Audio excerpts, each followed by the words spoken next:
My congressman, Matt Gaetz, as we all know, has spent the last month and a half, 2 months, whatever it is, making fun of people, making fun of their weight, attacking their level of attractiveness if they're not up to the Matt Gaetz scale.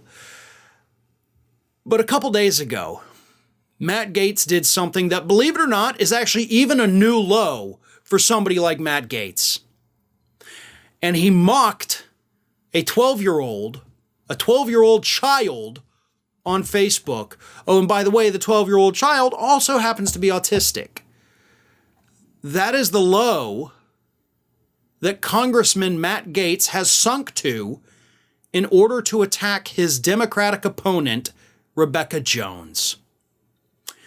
Here's what happened. I know we have the photograph of this Facebook post. So Matt Gaetz puts this photo on Facebook.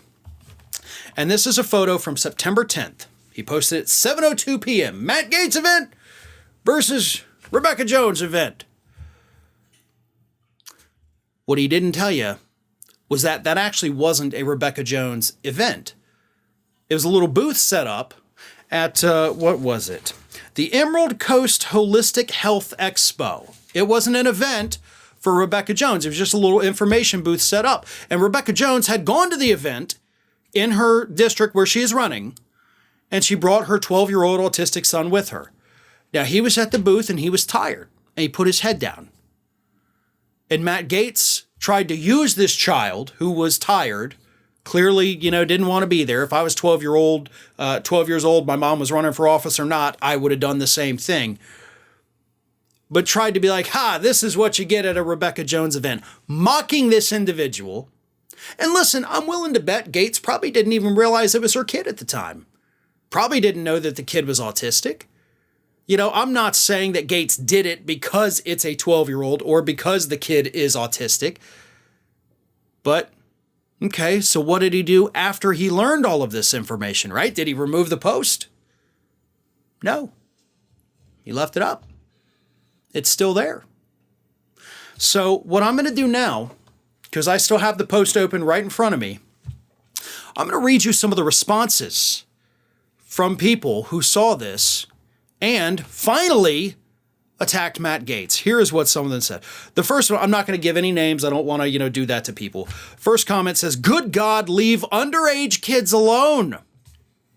Pretty poignant. Somebody says, "That's her underage son, you creep." Next comment is, "Yet the left and LGBTQIA are called groomers. This is exactly why I will never vote Republican. Vote blue. This is her 12-year-old autistic son. Shame on his campaign. Lies, lies, lies. It's an info table at a healthcare event, and you just took a pic of a 12-year-old boy." Here's one. "As the owner and producer of the Emerald Coast Holistic Health Expo, I am saddened that Matt Gaetz would use such a great event out of context. This was not a political rally, but rather an event to bring the community together, not a divisive one. His political attack was a dastardly opportunistic attempt to make some kind of statement utilizing a moment in a time of at a non-political event. I think that in and of itself speaks volumes.